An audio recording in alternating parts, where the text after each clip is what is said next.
Hello friends, निचोड़ classes में आपका स्वागत है। मैं हूं अजय निर्मल।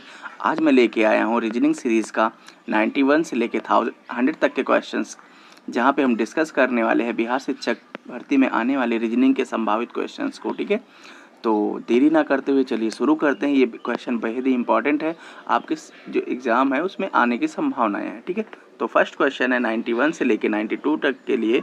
यहाँ पे लिखा है निम्नलिखित 4 प्रश्नों के 4 से 5 शब्द दिए गए हैं। दिए गए शब्दों में से एक शब्द के अतिरिक्त सभी शब्द किसी प्रकार समान है, अतः उनका एक समूह बनता है। वह एक कौन सा है जो समूह में नहीं आता। मीन्स ये 4 या 5 शब्द दिए जाएंगे, उसमें से 3 या 4 क्या होंगे, आपस में समान होंगे। एक जो होगा जो आपका समान नहीं होगा, उसी को आपको सेलेक्ट करना है। ठीक है, तो जैसे यहाँ पे आपको दिया ही हुआ है। ठीक है, यहाँ पे सबसे पहले 91 नंबर क्वेश्चन पे दिया है बल्लेबाज, अंपायर, गेंदबाज, विकेट कीपर। इन चारों में से बताना है अलग कौन सा है। आपको अलग ही सेलेक्ट करना है। देखिए, बल्लेबाज होता है खिलाड़ी, अंपायर होता है जो आपका रेफरी होता है, गेंदबाज भी खिलाड़ी होता है, विकेट कीपर जो होता है वो भी खिलाड़ी होता है। तो यहाँ पे जो सबसे अलग होता है वो व्यक्ति होता है अंपायर।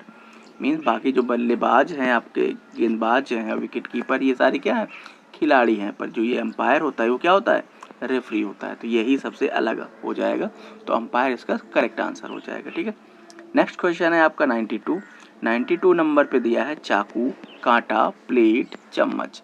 देखिए क्या क्या दिया है, चाकू, कांटा, प्लेट, चम्मच। तो देखिए, चाकू क्या करते हैं, हम काटने का काम करते हैं, कोई भी चीज़ काटने का काम करते हैं। कांटा होता है जिसको वो आपका जो कांटे वाला चम्मच जो होता है वो समझ लीजिए, तो वो भी काटने का ही काम करता है। प्लेट कोई भी चीज़ को सामान को रखने का काम करती है। चम्मच खाने का काम करता है, या इससे ये भी कह सकते हैं इसको इससे काटेगा। तो कांटा जो है आपका, कांटा, चाकू और चम्मच, ये तीनों क्या हैं, आपके खाने के और काटने के काम आते हैं। लेकिन जो प्लेट है आपकी, क्या प्लेट, ये आपकी अलग है, ये सिर्फ रखने के काम आती है। ठीक है, तो यही आपका इसका करेक्ट आंसर हो जाएगा। ठीक है, आपको समझ आया होगा। नेक्स्ट क्वेश्चन पे चलते हैं। नेक्स्ट क्वेश्चन है आपका बहुत ही इंटरेस्टिंग सा क्वेश्चन है, डाइस का है। एक मानक पासा होता है जिसके विरुद्ध पृष्ठों के अंकों का योग 7 होता है। जो मानक पासा होता है उसमें बता रहा है कि जो विरुद्ध पृष्ठ होते हैं उसके अंकों का योग 7 होता है।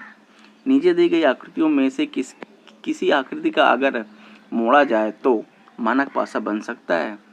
तो इसमें बताना है कि किस आकृति को मोड़कर एक मानक पासा बनाया जा सकता है। ये आपको बताना है कि मानक पासा किससे बनाया जा सकता है। देखिए, मानक पासा होता है कि विपरीत जो फलक होते हैं उनको जोड़ने पे 7 होता है।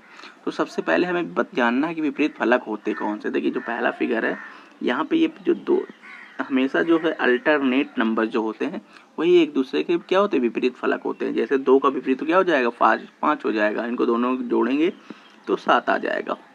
उसके बाद यहाँ पे देखेंगे 4 का विपरीत 6 होगा, और इनको दोनों को जोड़ेंगे तो 10 हो जाएगा।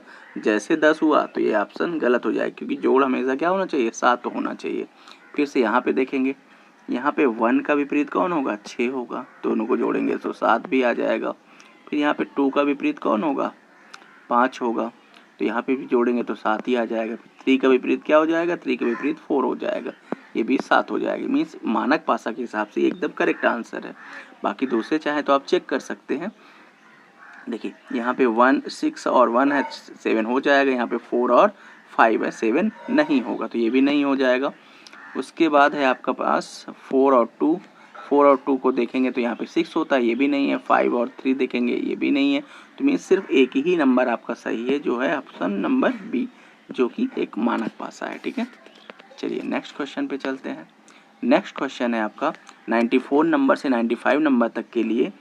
निम्नलिखित प्रश्नों में से 2 शब्द दिए गए हैं जो कि आपस में किसी प्रकार से संबंधित है। ठीक उसी प्रकार का संबंध नीचे दिए गए विकल्पों में से किसी एक विकल्प में भी है। उस विकल्प का चयन कीजिए।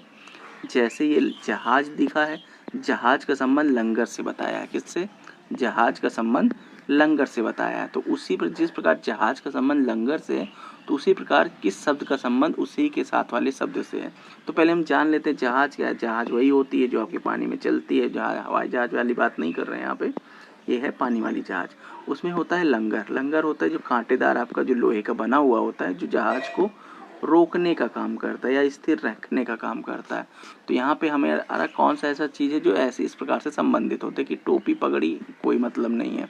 कार ब्रेक, हाँ ये कार ब्रेक हो सकता है। क्यों कार होती है और कार में ब्रेक होता है। ब्रेक क्या करती है? कार को रोकने का काम करती है। बोतल कॉर्क नहीं, माल गोदाम नहीं। तो आपका रियल आंसर जो करेक्ट आंसर होगा वो कार एंड ब्रेक होगा। मीन्स कार का संबंध ब्रेक से होगा। ठीक है, नेक्स्ट क्वेश्चन पे आते हैं। नेक्स्ट क्वेश्चन है घोड़ा का संबंध अस्तबल से है। किसका? घोड़ा का संबंध अस्तबल से है। तो हमें बताना है उसी प्रकार किसका संबंध होगा। देखिए आसमान का तारे का। मीन्स घोड़ा कहाँ रहता है? अस्तबल में रहता है। तो आसमान में कहाँ रहता है? आसमान कहाँ रहता है? तारे में। गलत बात। कबूतर कहाँ रहती है? शांति में। नहीं।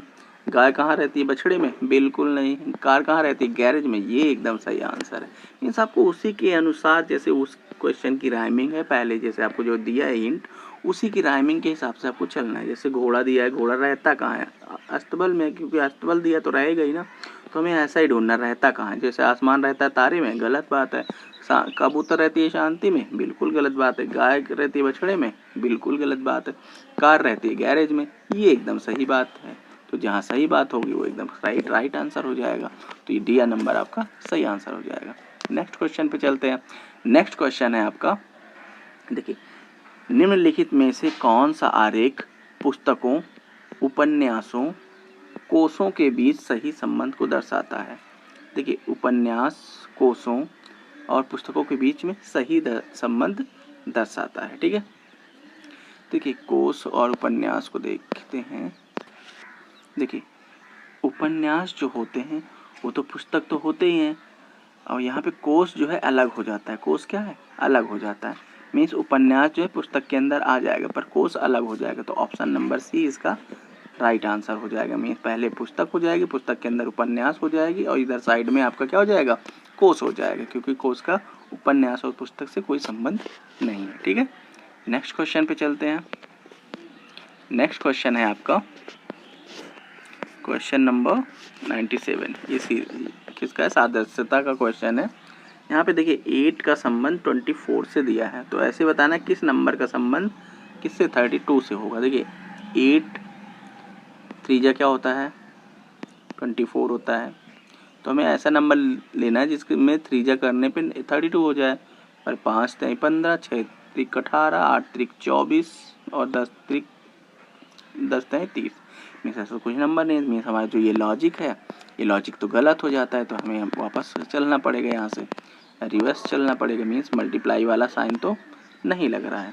और क्या ऑप्शन हो सकता है? या तो देखिए 8 को 24 बना लो या 24 को 8 बना लो। दो ही तरीके होते हैं यहाँ पे। क्या करना है? 8 को 24 बना लो या 24 को 8 बना लो। ठीक है, तो 8 को तो हम 24 बना पा रहे हैं, लेकिन फिर और कोई नंबर्स को 32 नहीं बना पा रहे हैं। तो ये हमारा लॉजिक गलत हो जाता है। तो हमें क्या करना है? 24 को 8 बनाना है। अब देखिए 24 को हमें 8 कैसे बना सकते हैं? तो 24 के दोनों डिजिट को हम यदि मल्टीप्लाई कर दें, मान लो 4 और 2 को मल्टीप्लाई कर दे तो 8 मिल जाता है। उसी प्रकार हमें 32 को भी बनाना है। 5 6 8 और 10 में से कोई भी एक बन जाए, बस हमें यही लॉजिक लगाना है। 32 बन जाना चाहिए, 32 लिखेंगे। इसकी दोनों डिजिट को जब हम आपस में मल्टीप्लाई कर देंगे, क्या गड़बड़ हुआ? पहले 3 लिखा, फिर 2 लिखा, और मल्टीप्लाई किया तो क्या आया? 6 आया। तो 6 ऑप्शन में है, तो ये ऑप्शन नंबर 2 पे आपको मिल जाता है। मेरा आपको लॉजिक लगाना है, कोई भी लॉजिक लगाना है, जो आपका फिट बैठ जाए वही आपका आंसर हो जाएगा। हमें करना क्या होता है? इन दोनों का संबंध दिया होता है, तो वैसे इन दोनों का हमें संबंध निकालना होता है। और चाहे आगे से निकालो चाहे पीछे से निकालो। तो 97 नंबर क्वेश्चन का आंसर हो जाएगा ऑप्शन नंबर बी। ठीक है, चलते हैं नेक्स्ट क्वेश्चन पे। नेक्स्ट क्वेश्चन है 98 नंबर।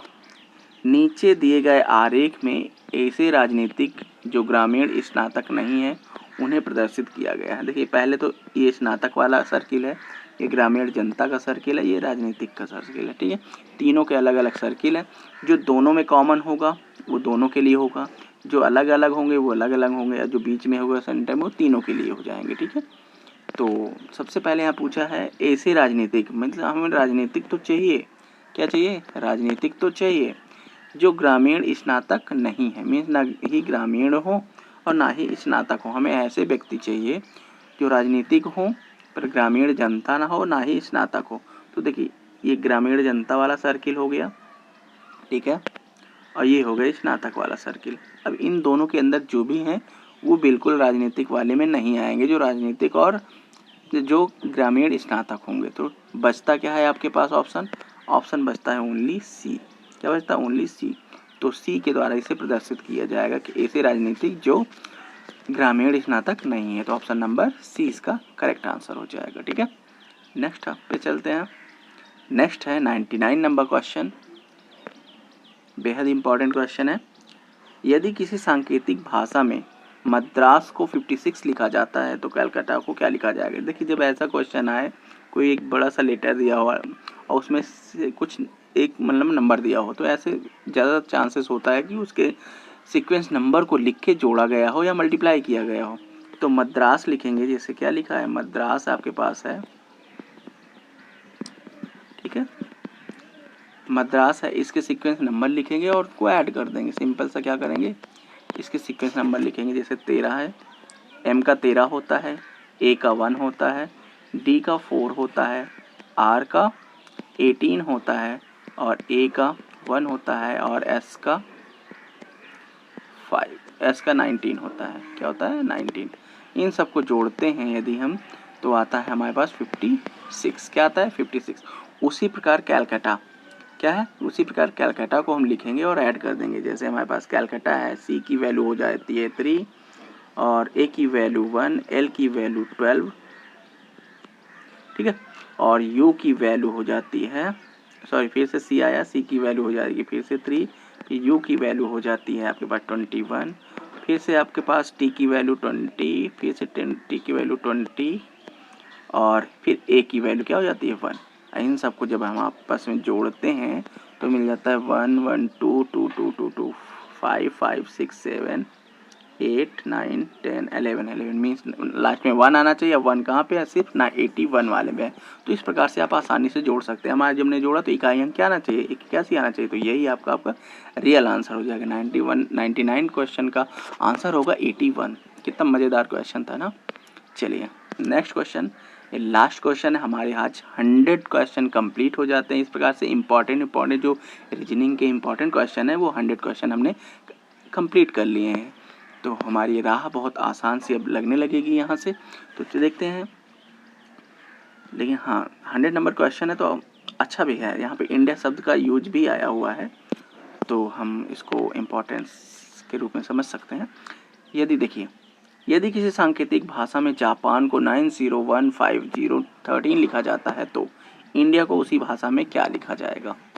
वाह, इतना अच्छा क्वेश्चन है। देखिए जब भी कोई आपके पास ऐसा क्वेश्चन हो जो नंबर ऑफ लेटर यहाँ पे है और नंबर ऑफ लेटर यहाँ पे इससे ज़्यादा है, तो हमेशा ये याद रखना कि उसके सीक्वेंस नंबर को एज इट इज़ लिखा जा रहा है या कुछ उसमें ऐड या सब्ट्रैक्ट करके लिखा जा रहा है, ठीक है। जैसे जापान है, जे की वैल्यू होती है 10 पर लिखा गया है 9 में से 1 कम कर दिया गया है। ए की वैल्यू होती है 1 पर लिखा गया है क्या? 0, 1 कम कर दिया गया है। पी की वैल्यू होती है 16, 1 कम करके 15 लिखा गया है। ए की वैल्यू होती है क्या? 1, 1 कम करके 1 लिखा गया है, 0 लिखा गया है। और एन की वैल्यू होती है क्या? 14 और उसको 1 कम करके 13 लिखा गया है। मीन्स आपका यहाँ पे सारे नंबर्स का सीक्वेंस नंबर लिखा हुआ है और जो भी सीक्वेंस नंबर है उसमें 1 कम करके लिखा गया है। देखिए जैसे हमारे पास इंडिया है, इंडिया में लास्ट में क्या है? ए है। ए की वैल्यू क्या होती है? 1 होती है। और इसको क्या लिख सकते हैं हम? 0। मीन्स हमारे ऐसा वर्ड ढूंढना जहाँ लास्ट पे 0 हो। लास्ट में 0 है कहीं? देखिए ऑप्शन नंबर सी में ही केवल है। ऑप्शन नंबर सी में ही केवल क्या है? लास्ट में क्या है? 0 है। तो और ऑप्शन हमें चेक करने की ज़रूरत ही नहीं है, बस यहाँ से डायरेक्ट आपको मिल जाएगा। तो इस प्रकार से आप देख सकते हैं कैसे शॉर्ट ट्रिक माध्यम से आसान भाषा में आप समझ सकते हैं कि कैसे हम कोडिंग को एकदम सेकेंड्स में कर सकते हैं। तो कोडिंग को सेकेंड्स में करने के लिए और बहुत सारे इंपॉर्टेंट क्वेश्चन के लिए बने रहें हमारे साथ और लिखते रहें अपनी सफलता की कहानी। चलिए आज के लिए इतना ही, मिलते हैं आपसे नेक्स्ट वीडियो में। जब तक के लिए थैंक यू, बाय।